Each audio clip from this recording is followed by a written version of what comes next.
So this is Sean Graff. He's a marketing technology specialist with First American Title. Today he's going to be talking about Facebook and other tips and tricks that you can use Facebook with. Also, you did mention on how to use Instagram to do some boosting and things like that. So hope you guys enjoy. Thank you. Alrighty. Well, once I'm able to connect here, I'll pop into my test page here and we'll just jump right in.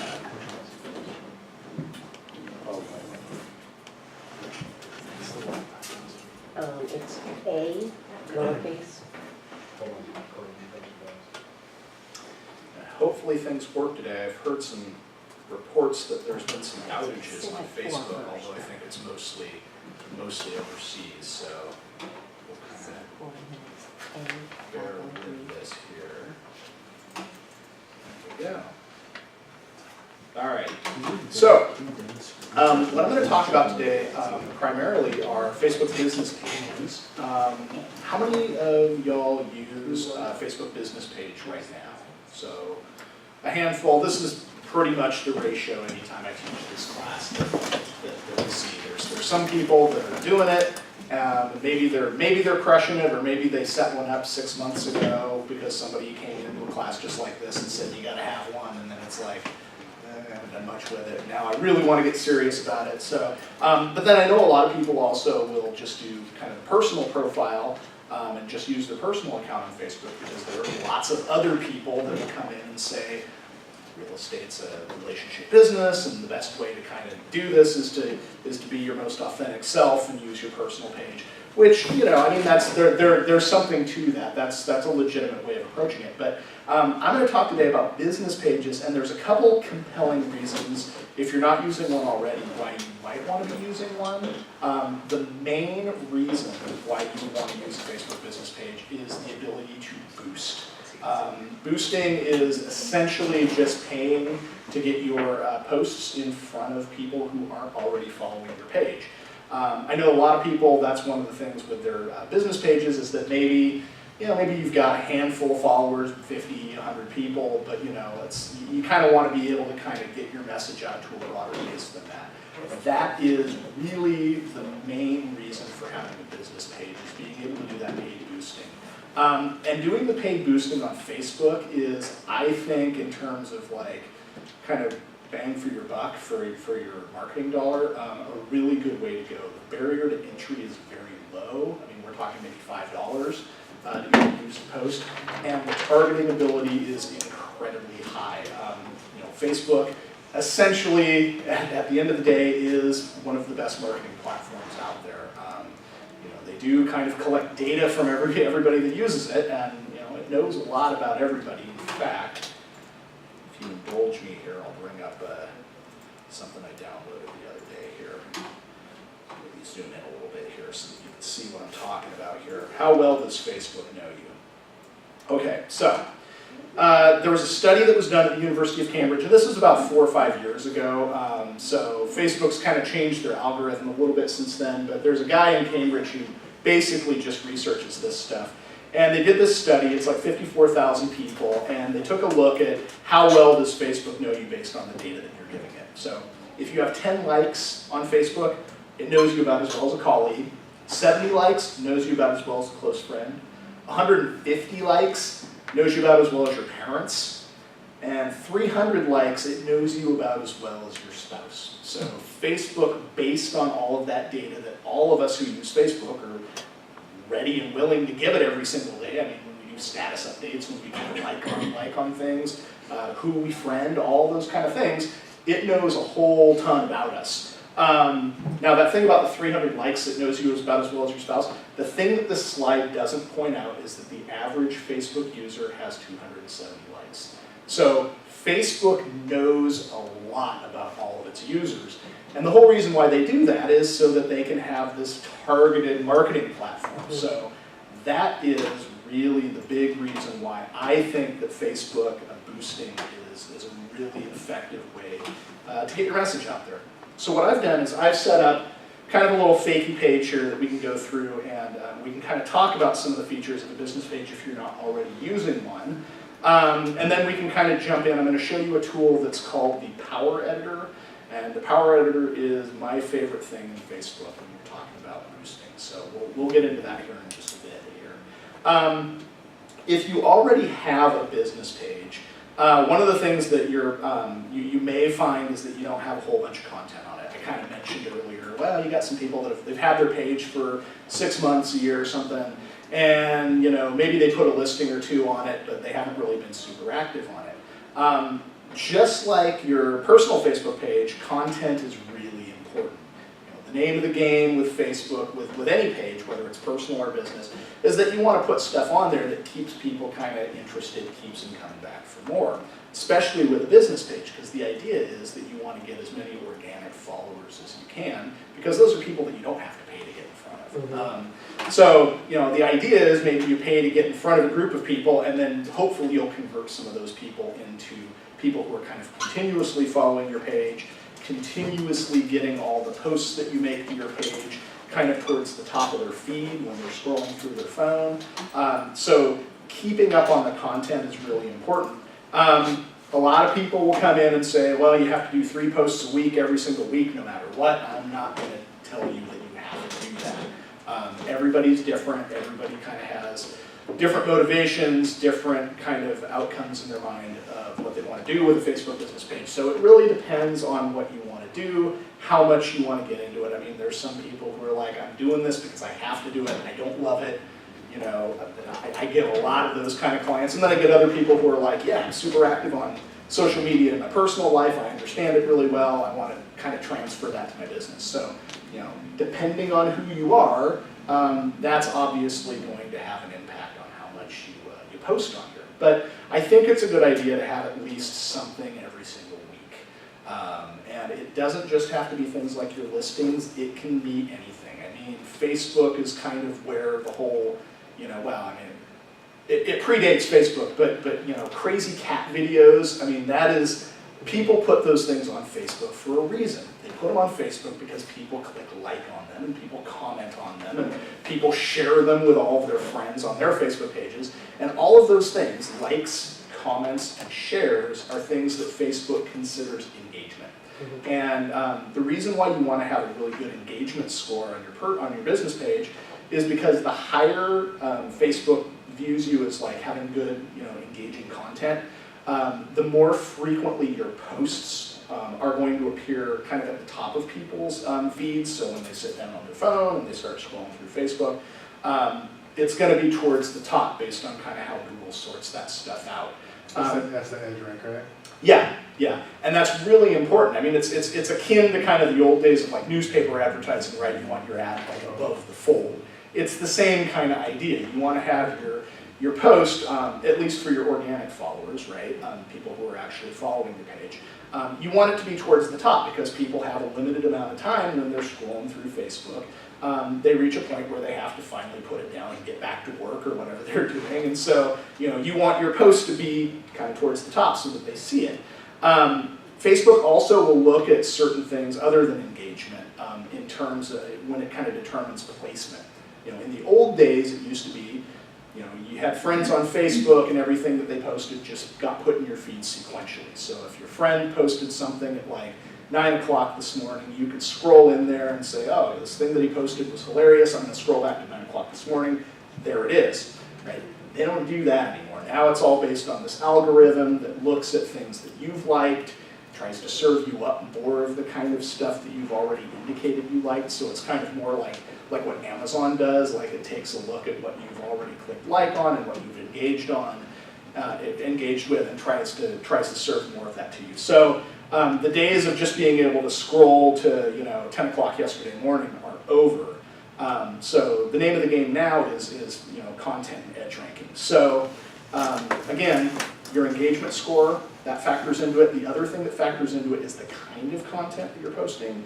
And there's sort of a hierarchy to that. At the very top of the mountain is Facebook Live content. And I'm sure you guys have all seen that now. It's the thing where you can take your phone and you can do a live video, and then you can save it. It's really cool because all the people following you get a little pop-up on their phone while you're live, directing them to go. So it's like kind of this immediacy. But it also saves the video on your page, on your Wall. wall. That's right, thank you. So it archives it for later too. So, you know, for realtors, it works really well. You do walkthroughs and a new listing that you've got, you know, go on Tuesday tour and you can go through a place, and then it's saved on there for people to watch later. So I have a really close friend that I grew up down in Ashland. I have a really good friend that I went to high school with down there who's become a realtor. And she's a singer. She sings for like choral groups down there. And she does this whole thing, and I mean, okay, this is like, it sounds super corny, right? She's a singer, she goes into listings that are empty, that have no staging or anything. And she'll go through and she'll walk through all the rooms, doing a Facebook Live video, and she will test the acoustics by singing live. It's not something everybody's going to want to do, right? But it seems super hokey, right? But her posts get put in the top of people's feeds so much because A, she gets great engagement. People love it. People click like on it. People comment on it. She gets a lot of engagement out of it. But also, it's Facebook Live video content, so that bumps her up as well. So as a result of doing something that seems kind of on the surface, kind of just dumb and hokey, frankly, she gets a ton of really good placement on Facebook out of it. So top of the heap is live video. Kind of under that is like regular video content, so like uploading video content. That tends to kind of float towards the top of people's feeds as well. Underneath that is photo content, and then underneath that are links, so links to outside sources. And then finally at the bottom is just plain text. Plain text doesn't usually get as much engagement as visual content or links to other information. So all of those kind of things kind of play together to determine how often your followers will see their stuff kind of at the top of their feed. So the thing that's really important, again, is to populate your page with good content on a pretty regular basis. Now, if you haven't been doing that, and a lot of people that I talk to kind of haven't, they've set their page up and they sort of haven't tended their garden. Business pages have a really cool feature where you can go in here and say, hello world, and for some reason, there we go. You'll notice I've got my little publish button here. I could just publish it right now, just like I could on my personal page. But over here, you've got a little drop down, and I can schedule it for the future. So if I want this to go out on Friday morning, I can schedule it. But this is cool. This is like the reverse of scheduling. I can backdate it. So if I've got a page that hasn't had anything posted to it for the past 6 months, I could maybe spend a day, go through, come up with some stuff, and kind of backfill my page so that when people start coming to my page, they take a look and they say, hey, there's some fantastic content on here. I want to follow this person, right? So it's maybe a little bit cheating, but you know, they wouldn't put that option in there if they didn't know that's kind of what people were doing with it. You know, that's, like I said, being able to kind of hook people into wanting to come back to your page is very important. So is that like just going back and picking something and reposting that's already been there? It's going and basically shuffling it into your wall back on that date. So let's say I wanted to go back to 2015, April 7th, right? And I could backdate it right now, and it would go sort of in there. Now, it's not going to show up in people's feeds because it's in the past, but if people come to your page, it will look like you've been active the whole time. And then people are going to say, oh, well, this person really posts content all the time. That's really great. So, you know, it's one of those, if you're deciding you're going to get really serious about it now, but you're really embarrassed to have people, you know, that chicken or egg of, you know, I want to get going, but God, I'm embarrassed to have people come look at my page and there's nothing there. This is kind of like you're out for that. So backdating, I think, is great. Couple things that you obviously have to keep in mind with backdating. You wouldn't want to put links to something time sensitive. You know, you wouldn't want to put a link to the RMLS market action report for this month, last October, obviously. Right. Or maybe you do. I mean, if you want to make it look like you're clairvoyant, you're that good. You know, you're the ESP realtor, and you can see in your crystal ball. I mean, you could do that. But and the same thing with links. So if you have any sort of like outside sources, you do kind of want to pay attention to the publication date on there and make sure that it kind of matches up with what you're trying to do. So that's the only thing that you really have to keep kind of an eye out for when that. But I think this is a really great tool. Like I said, if you've got a business page that's sitting around with nothing on it, you decide you kind of want to go all in on it now, it's a good way to go and kind of tune it up. And again, scheduling is fantastic as well, because if you've got, you're like, I'm going to try to post something a week, or maybe you set yourself a goal, I'm going to post something on, every Tuesday and Thursday of the week. You can sit down when you have time, and you can kind of plan some stuff out, and then you can go about your business and make money and do what you do without having to worry about the fact that maybe you're missing a week. So I think scheduling is a really nice feature on business pages too. Again, backdating and scheduling, those are unique to the business page, along with boosting. One more thing I should point out on your business page here, and I don't have one. For some reason, I think Facebook caught on that this is a fake page. But if you don't already have one of these little @usernames, if you don't have one, it'll say here, up here in underneath the page name, create page @username. Definitely go and pick one. Now, it gives you kind of this little thing where you type in what you'd like to have as your name, and it either gives you a check mark if it's available, or a little red X if it's already taken.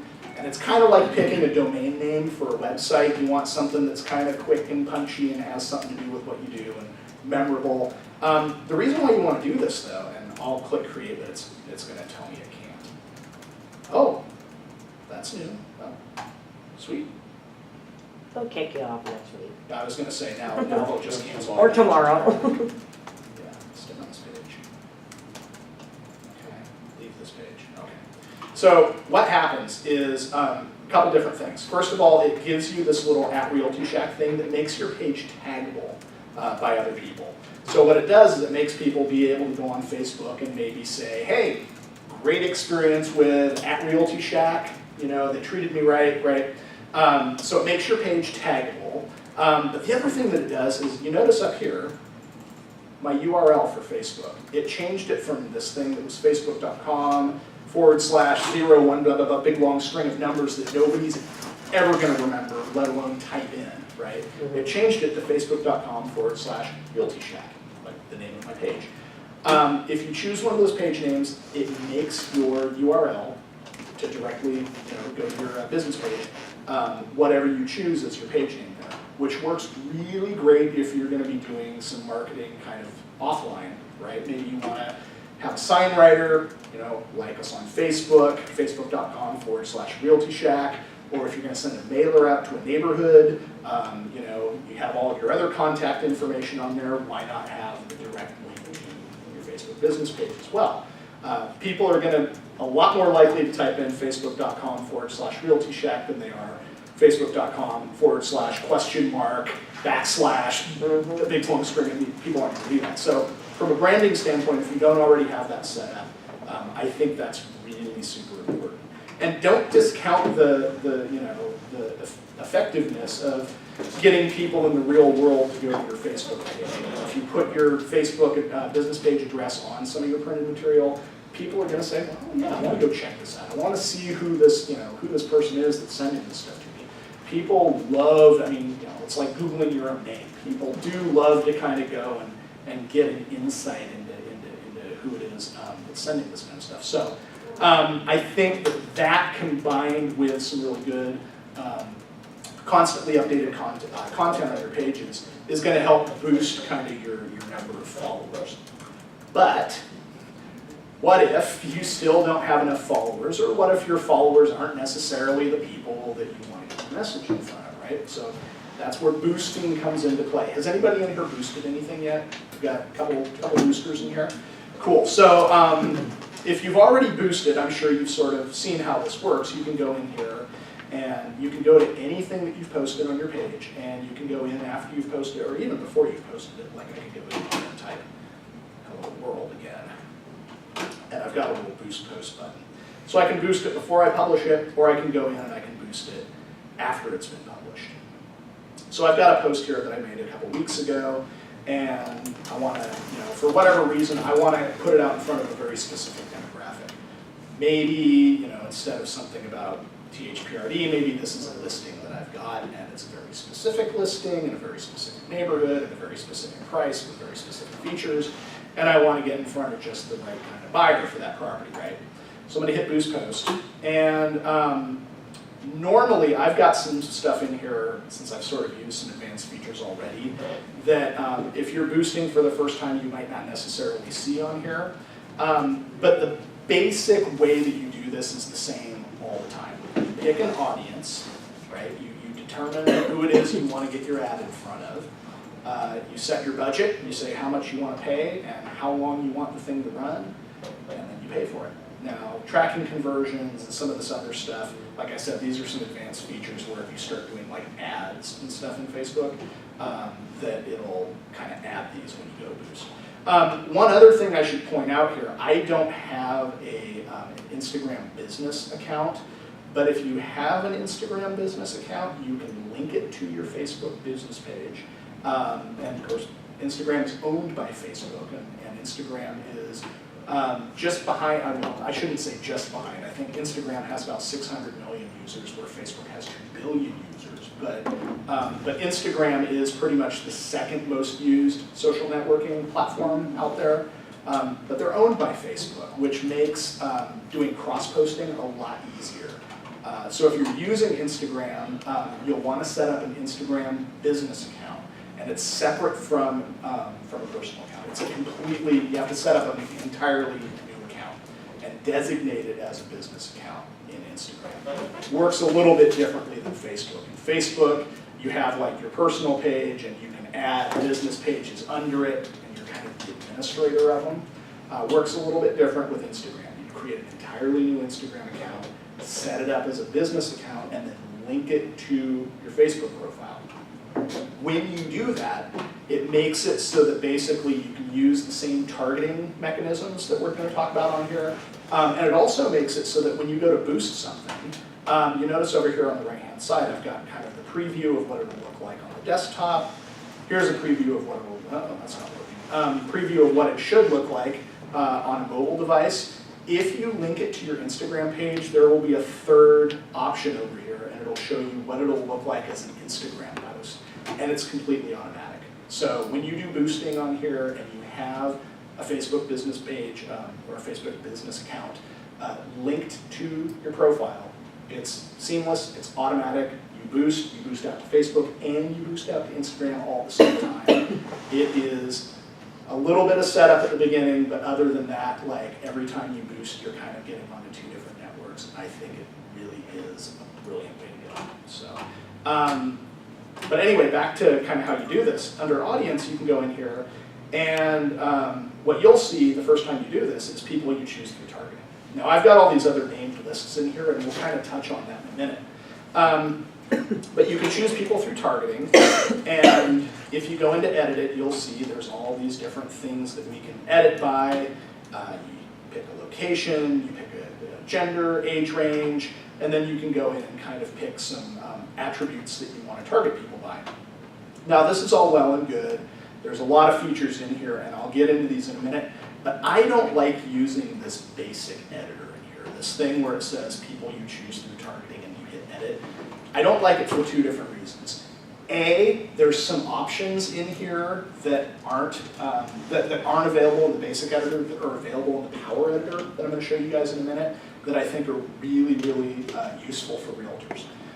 So that's the first reason. The second reason is you have to set it up every single time you boost. So that means every time you want to boost a post in here, you've got to go into this people you choose through targeting, edit it, set your attributes every single time.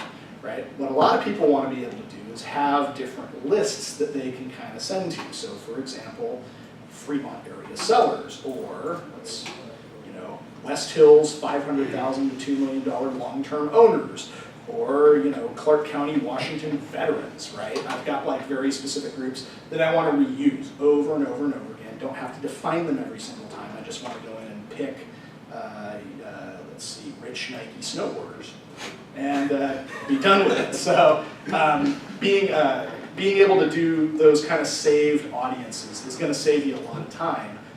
That is another thing that you have to use the Power Editor to do to set those up. So those are kind of the main reasons why I prefer the Power Editor to the basic editor. But the rest of this works just the same. You set your budget, and you'll probably notice here, there's this little bar here of estimated people reached. Right now it says 1,600 to 4,200 people. And you'll probably notice that if I increase my budget, correspondingly that number of estimated people reached increases. Choose my own, we'll do $100, 7,700 to 20,000 people now. And then I can set the duration. This is like how long do I want my post to be inserted into people's feeds, right? I can say 1 day, 7 days, 14 days. I could go into the calendar and say run it until Friday, so I can do an arbitrary number of days. You'll notice when I change the duration, it does not change that number of people reached. It just changes how long it's going to be served up into people's feeds. So the budget determines the number of people reached, the duration doesn't. Now, you might notice here that I've got 100,000 people in here, and it says I'm going to hit 7,700 to 20,000 people. But I bet you if you look at this list of rich Nike snowboarders, it's probably like 200 people on that list. So where is it coming, or it might be more than that, but where is it coming up with this 100,000 number? Where is it coming up with this 7,700 to 20,000 people? Thing to keep in mind when you're looking at this estimate, when it says people, you should see the word impressions, because it's not individual separate people. It's, you know, it could be the same person if you're running it for 7 days, seeing your ad every 7 days, you know, every day for 7 days.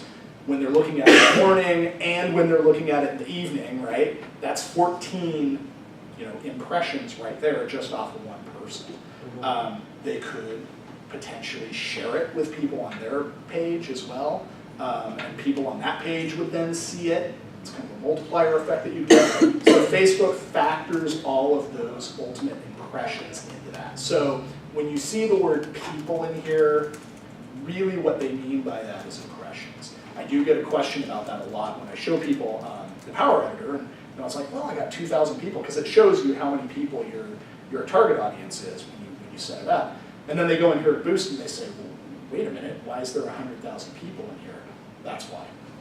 So, and what it'll do, obviously, is it's just going to, you know, if we're going to spend $100 and split it over 7 days, it just divides $100 up over however long you're going to run it. And then you hit Boost, and it usually takes about 10 to 15 minutes for it to kind of go through a little automated review, and then it goes live, and you get a little pop-up in the corner of your screen saying your ad is now live. So one thing to keep in mind when you're doing boosting on Facebook, and this is something that I find is very common with realtors. Facebook, when you're boosting stuff, really doesn't like to have images that have a lot of text in them. So the classic example is I'll have a realtor, they'll have a JPEG that they've created of one of their property flyers, and they'll want to post that as a picture as one of their posts and boost it out, and then they wonder why Facebook won't allow them to boost it, and it's because it's got too much text on it. Facebook doesn't like a lot of text on photos for two reasons. First of all, especially with things like flyers at the lower resolution, it's really sometimes hard to read. So you're kind of not really doing yourself any favors by sharing it as a JPEG anyway, because it's really, you know, that text a lot of times is going to be so tiny at 72 dpi that people are going to have a hard time reading it anyway. But the second reason is that Facebook wants text content on Facebook to actually be text, because that's what they can actually search and data mine from, right? That's where they can actually get information that they then feed back into their platform. So they do have rules. You'll get a little warning that pops up when you try to boost something at the top of the page that has too much text in it. Now, if it's just something like a little word or two, or maybe a logo superimposed over a picture, they're not going to have a fit about it.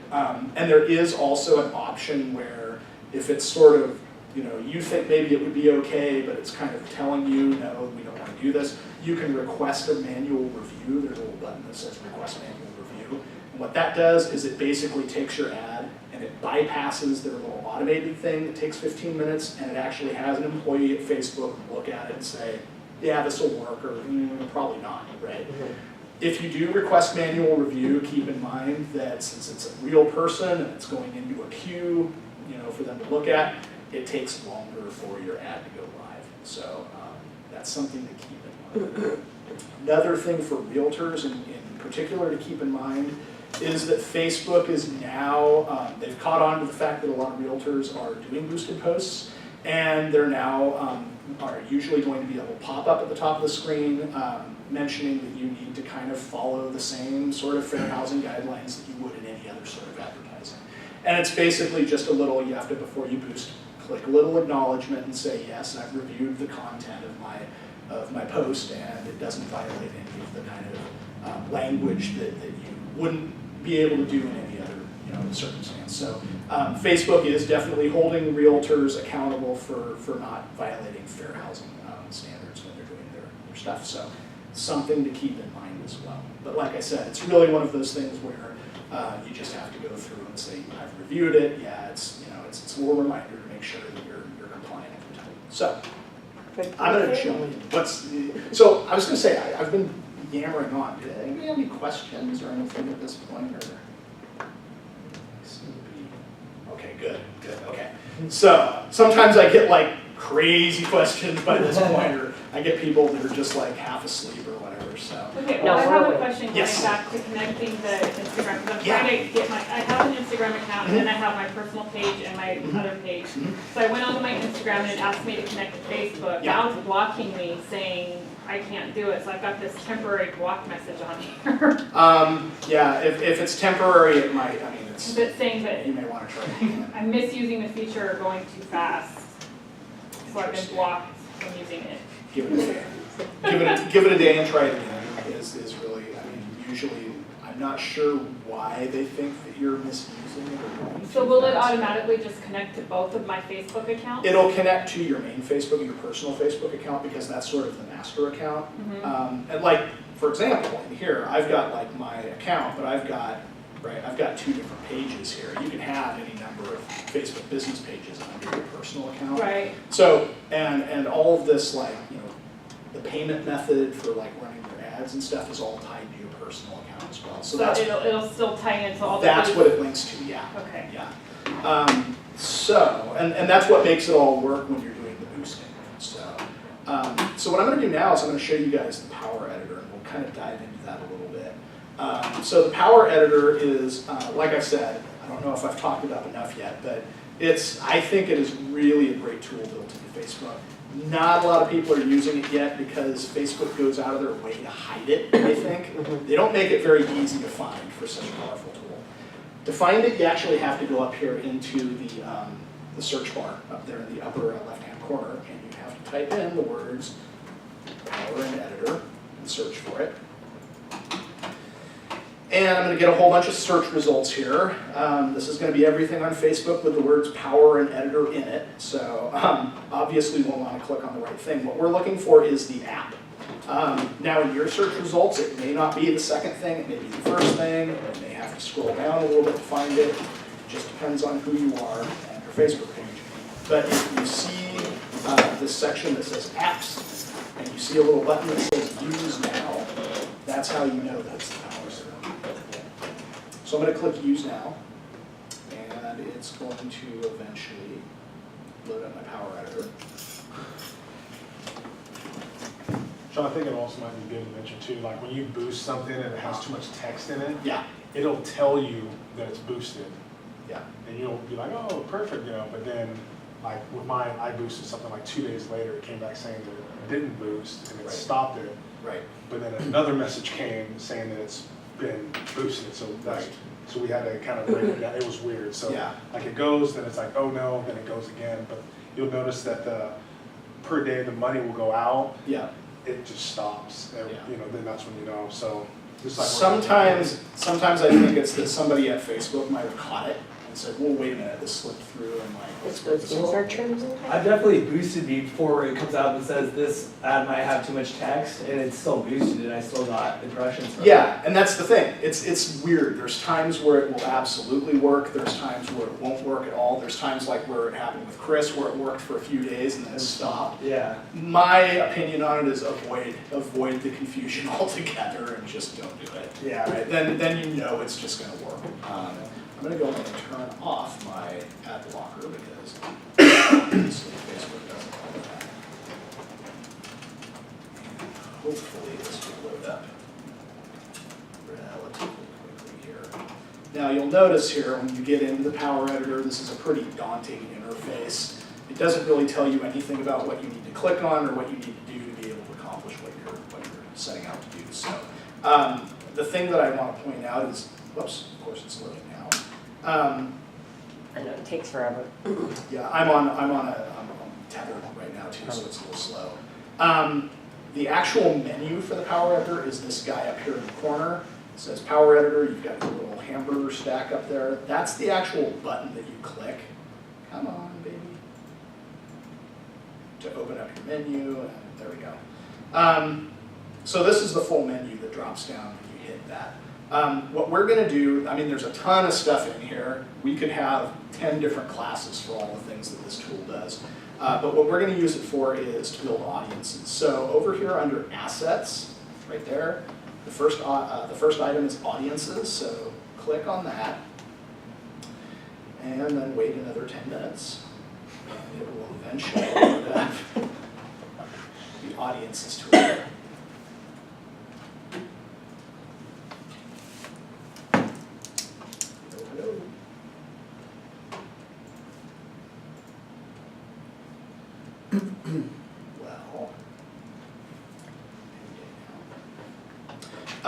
You'll see when this loads up that I've already got all these named audiences that I've set up in the past in here. If you've never used the audiences tool on Facebook before, the first time you use it, what you're going to see are 3 buttons, just right down the middle of the page, 3 blue buttons, and they're going to be custom audience, lookalike audience, and saved audience. So obviously what we're going to talk about today is how to build these saved audiences. I got a whole ton of them in here already.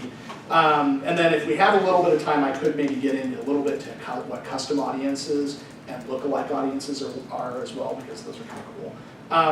But anyway, like you can see here, I've got my Fremont area sellers. There's my rich Nike snowboarders down here. I've got all kinds of different groups in here that are ready for me to use when I go to Boost. So I'm going to go up here. I'm going to click Create Audience, and I'm going to go to Saved Audience. And it's going to load up something that looks very similar to that little editor that we saw when we hit Boost Post. But it's going to have a few more features in here. This is, like I said, why I like the Power Editor. It gives you a little bit more control over this stuff. So audience name, we're going to call this, what should we call this? Does anybody have something that they'd like to set up in here? This sort of a test, or this feels like improv here. I always have, like, in mine that I have saved, I have people expected to buy homes, people looking at loans, mortgage lenders, and I have like a ton of different ones, and I just start going through anything that's home related, Yeah. and that's how I do it. Let's So, say, okay, yeah. Intel people who rent. Intel people who rent, perfect. That's a great one. genius. Intel people who rent. And obviously this part of town, that's something people want to get in front of. Yeah. One of the things about the Power Editor that I love is it allows you to actually target people by who their employer is as well. I'm not sure, the Basic Editor might let you do that now. When I first started doing this class about 6 months ago, you couldn't actually do that. But now you can go in and you can say Intel as an employer, right? I want to get in front of Yeah. people who work at Intel. Yeah, that's what I So do. Nike, it used to Intel, be that you could only do that using the Power Editor. I think you can maybe get away with that now in the Basic. I don't think, Or you can type in people who work at Nike, Right. yeah, Yeah. and it brings up. You that. have yeah, to- but that's, yeah, that's You have gonna to be, careful with that though, because what you'll get if you just type, and you'll see this when we go in here, if you type in Intel, there's going to be a few different categories. There's going to be Intel as an employer, but then there's going to be like Intel as like an interest, right? Like, Right. I'm a nerd, I'm really interested in like Intel's Intel products, products, yeah. right? Like, those aren't the people you want to get in front of, you want to get in front of the employees. So you have to pay kind of close attention. So, Intel people who rent. For now, we're going to ignore this custom audiences thing here. We'll talk about custom audiences here in a bit. We'll go down to the locations here. Now you'll notice here, before I get too deep into this, in your upper right-hand corner, it gives you kind of your number of your potential audience. Now, it's not giving me a number right now because I don't have a location in there, but let's put in Hillsboro, Oregon. And you can do a radius around an area. So like you put a city name in, we could shrink it down to maybe a 10-mile radius around Hillsboro. Thing to keep in mind when you're doing this, if you're using a city name as your center point, the smallest radius you can do is 10 miles, which for some people may be too broad. Like if our goal was to like advertise to a specific neighborhood because you got a listing in that neighborhood, you want to do something a lot smaller than 10 miles. So in that case, what you could do is you could put in an address, so 2525 Northwest Amber Glen Parkway, boom, right there. And then I could take that and I could make that as small as a 1 mile radius, right? So you can do a specific address, which again, if you've got a listing and you want to advertise it to a neighborhood, you can put the address for that listing in and you're good to go. But the other thing that you can also do, I'll back up a little bit here, I'll get rid of that address. The other thing that you can do is you can just click drop pin, and you can just arbitrarily on the map, wherever you want, drop pin, boop, right there. And that drop pin, you can also go as small as 1 mile radius on that. So you have a lot of options, and you can probably pick up from what I'm doing here. You can have as many of these circles as you want on your map. You can, I mean, you could, if you wanted to have, you know, a circle around Seattle and one around Portland and one around San Francisco and one around Los Angeles, you can totally do that. You can set those things up however you want to set them up. So another cool thing that you could do is zip code. What's the zip code out here? 97006. 6. Right? You can do it by zip code. And if you do it by zip code, it actually gives you the boundaries of the zip code area versus a radius. So for some people, that might be really important to have a very specific area. The one question I get all the time, do they know school districts? They do not, unfortunately. That would be brilliant if they did. The only things that they do know with the boundaries are zip codes and, for some reason, congressional districts. So if you're running for Congress, it might be brilliant to be able to do that, but maybe not so much if you're selling property. I think there's another one like designated market area, DMA. But the funny thing about that, and I'll show you here, if you want to do the Portland, Oregon DMA, there it is. Oops, just had it. For some reason, the Portland, Oregon DMA covers like half the state of Oregon. So again, probably for what we're doing, not the best way to go. So I'm going to zoom back in. We've got 10 miles around Hillsboro. That's fine. We're going to get people that live on the west side and are working at Intel. Now you'll notice on the Power Editor, we've got this additional little drop-down up here that you don't have in the basic editor. We can choose people who live in this location. So if somebody's actual address is in that circle, we can get them. We can do, and keep an eye up here while I do this, by the way. Right now we're at 310,000 people. If I change this to everyone in this location, now we're at 450,000 people. Everyone in this location can, it takes into consideration people whose address is there, but also everybody uses Facebook on a mobile device now, and it knows where you are everywhere you go. It knows, for example, if there's a pattern of you going to a specific place every weekday, that is kind of where you work, right? So you can choose everyone in this location. That would be both people who live and either work or spend a significant amount of time in that area. You could also do the opposite, people recently in this location. So that's sort of, you know, just people who are in that location, but they don't necessarily live there, right? So maybe just people who work there. Maybe you're trying to target people with a message saying, wouldn't you love to move closer to where you work, right? That's what you would use to target those people. And then last, this one I kind of like, people traveling in this location. And you might be able to read that little tip that pops out there. This is people whose most recent location is in that radius, but their home is more than 125 miles away. So if you wanted to target people who are actually from out of the area, but maybe they're here right now because they were just here for the eclipse or whatever, if you want to target them with a message saying, we don't have an eclipse every day in Oregon, but we have, you can drive from the coast to the mountains in a day, and it's beautiful here, wouldn't you want to move here? So you could actually target people out of the area, but they happen to be here right now using that. It's kind of I'm like a actually- vacation farm. What's that? Kind of like a vacation farm. Yeah. So I mean, like I said, you can target people pretty much in that circle, pretty much any way that you want to do. I'm only promoting people moving out of Oregon. See, what you would do then, I'm trying to think about how you'd say I'm just kidding. But, okay, so what we're going to do here, we're going to say everyone in this location, because we want people who live here and rent, but people who are also in this area may very well be in this area because Intel is in this area and that's where they work. So right now we're at 450,000 people. We're going to go to our age range. The lowest age range in the Power Editor is 13, which is no concern to anybody in the real estate business, but that's the lowest age that you can have a Facebook account. So they do that here. But what we're going to do is we're going to bump it up. We're going to say maybe from 25 to let's say like 55, right in the meaty part of the career here. We'll say all genders. Language, there is the ability in the Power Editor to target by language. So if you or your client base is bilingual and you want to be able to target people who speak another language, and make sure that if you're doing a post in Spanish, making sure that it only gets in front of people who speak Spanish, not people who are going to say, I don't What the understand heck? this, right? You can specify which languages you want to target using this. Where are we at now? 290,000 people. And then this is where we get down to the good part, the detailed targeting.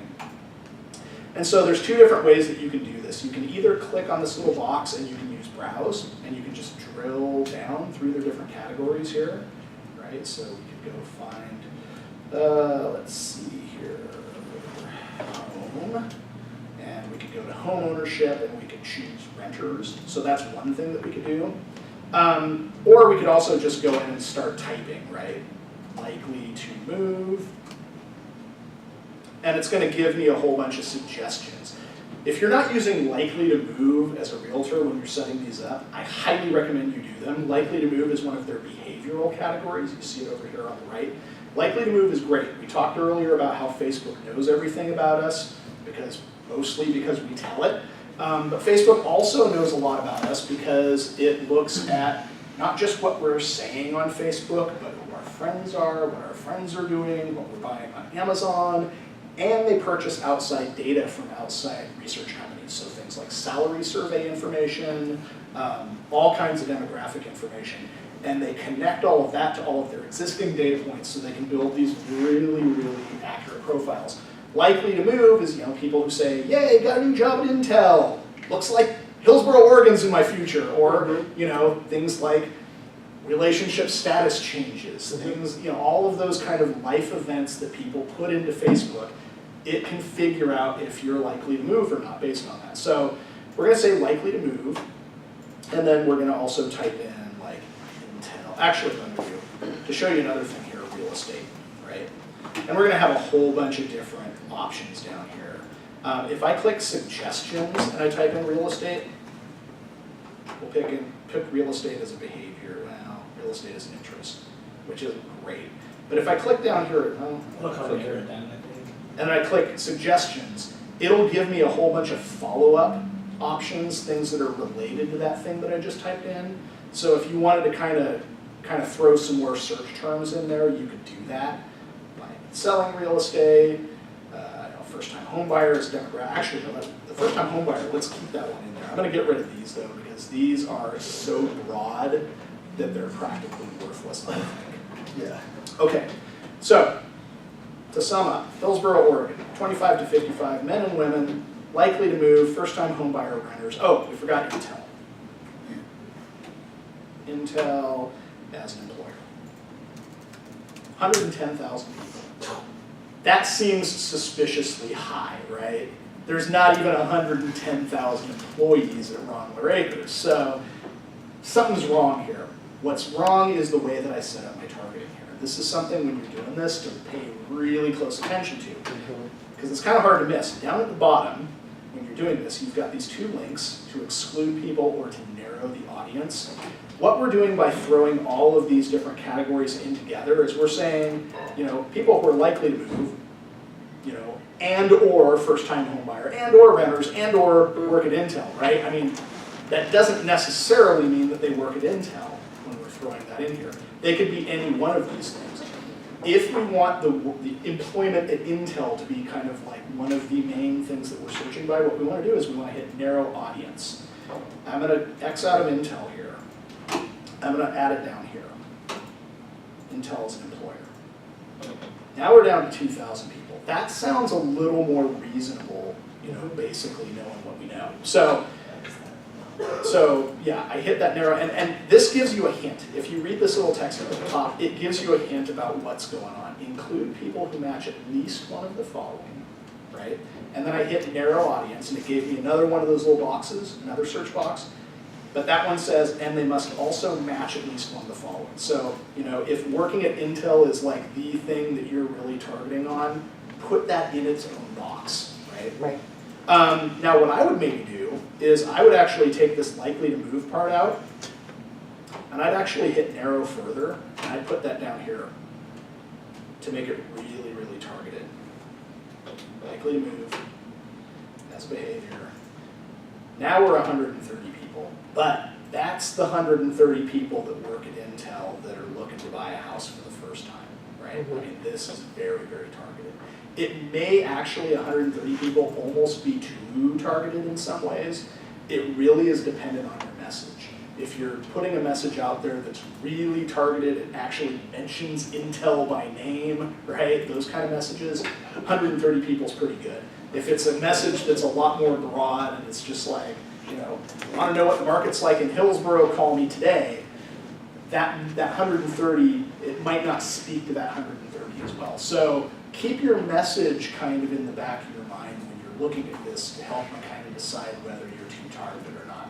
Facebook will jump in and tell you a lot of times, oh, this is way too narrow, are you sure you want to do this? I mean, they'll take your money, they'll run your ad if it's 130 people, but they do have some fail-safes in there. There is kind of a sweet spot for things that, like, for just more general messages, you know, hi, I'm in the real estate business, call me, right, those kind of things.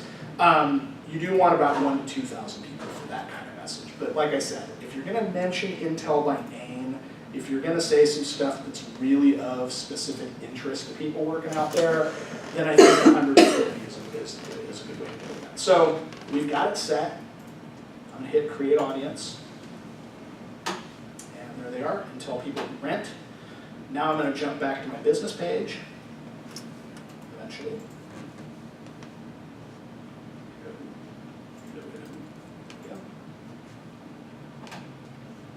Once we're back on here, we'll be able to go in and boost, and Intel employees who rent will be a group that we can go and pick by. Are there any questions about that demographic stuff in there? No, sir. Cool. So I should talk about what some of those categories are in there.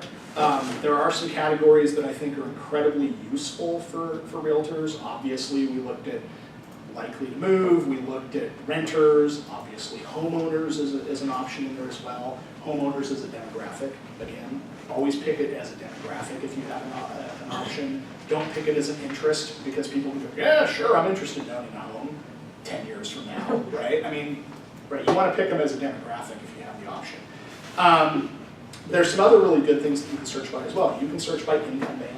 I think they have 10 different bands of income, all the way up to 2 million plus. But you can search by things like net worth.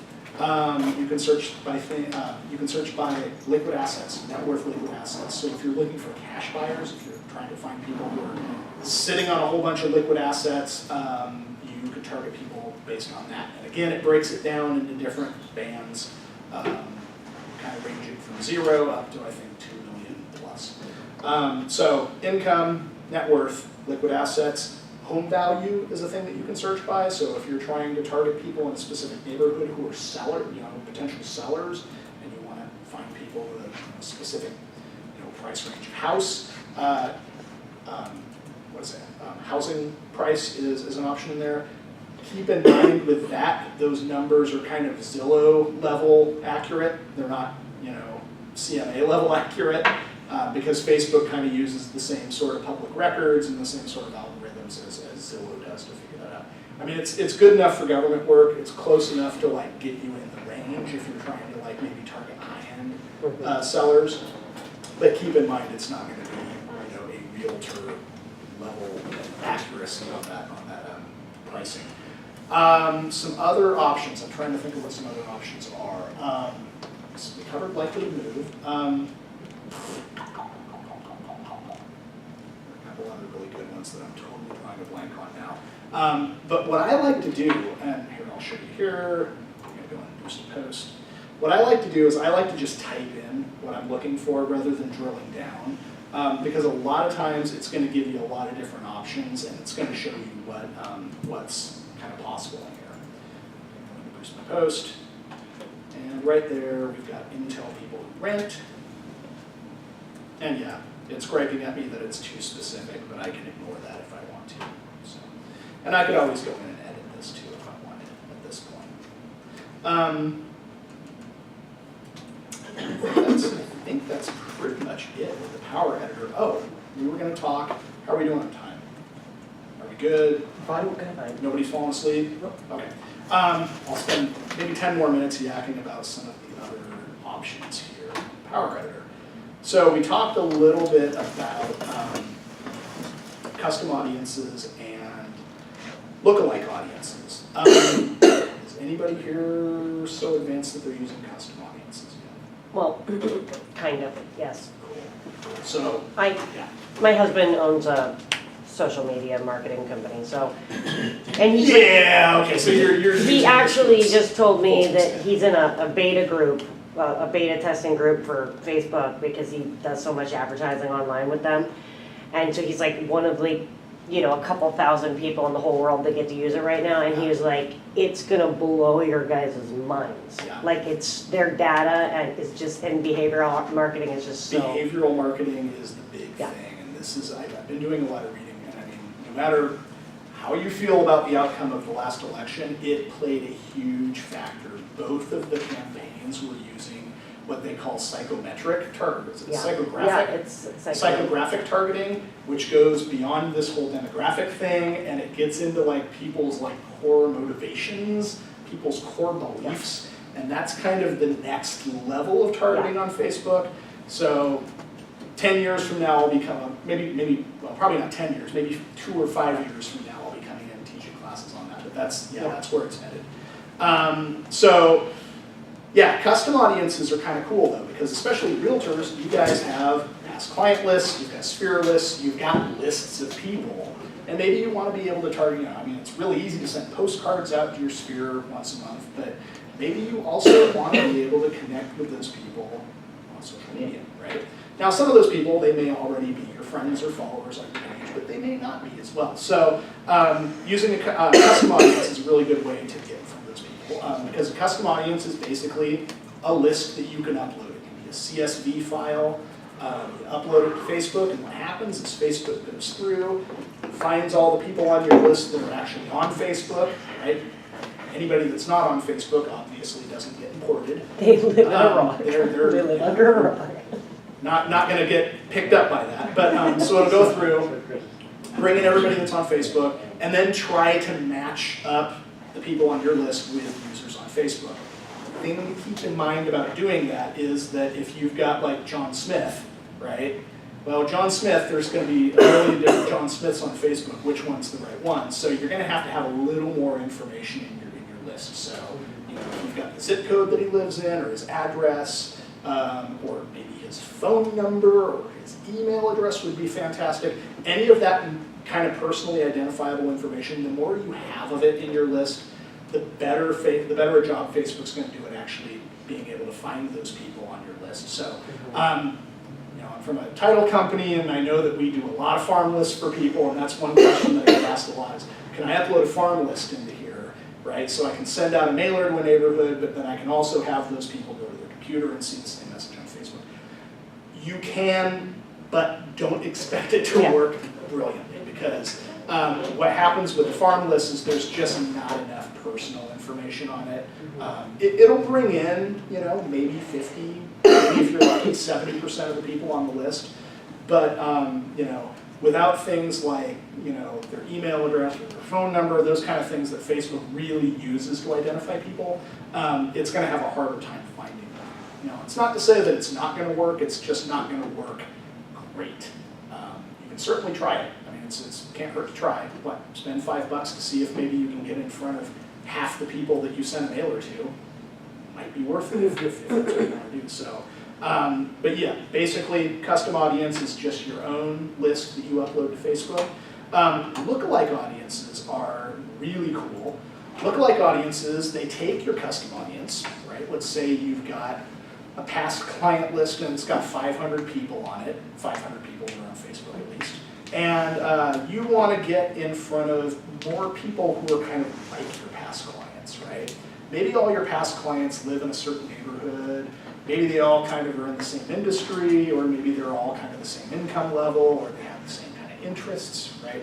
Like, maybe you want to find people who are similar to the people that you've worked with in the past. That's what a lookalike audience is. It takes the list that you upload, that CSV list of your past clients, and then it looks at like kind of, well, what's the common thread, right? Demographically, how are these people similar? Like, what's the thing that makes these people similar? And let's find more people like that, like just random people in a certain area.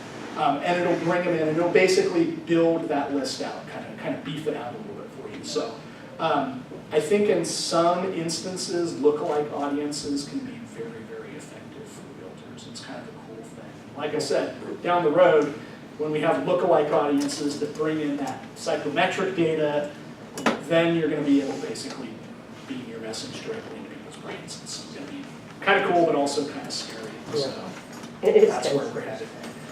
So I think that's me. Does anybody have any questions before I? No? No. Cool. So you guys all know what you're doing. You've got your marching orders. You can go out and you're going to back post a bunch of stuff and Do you beef have your a card pages so I up. can call you? The best way to contact me is to contact Mr. Fisher back there, and he's the one that sends out the bat signal and sends me away. So yeah, I definitely am more than happy to come by, spend an hour, help you build a list. I do a lot of that with people. Help you come up with some ideas. Maybe if you're looking for content for your page, come up with some strategies and stuff you can be doing with that. So definitely happy to come out and consult with you guys for a while.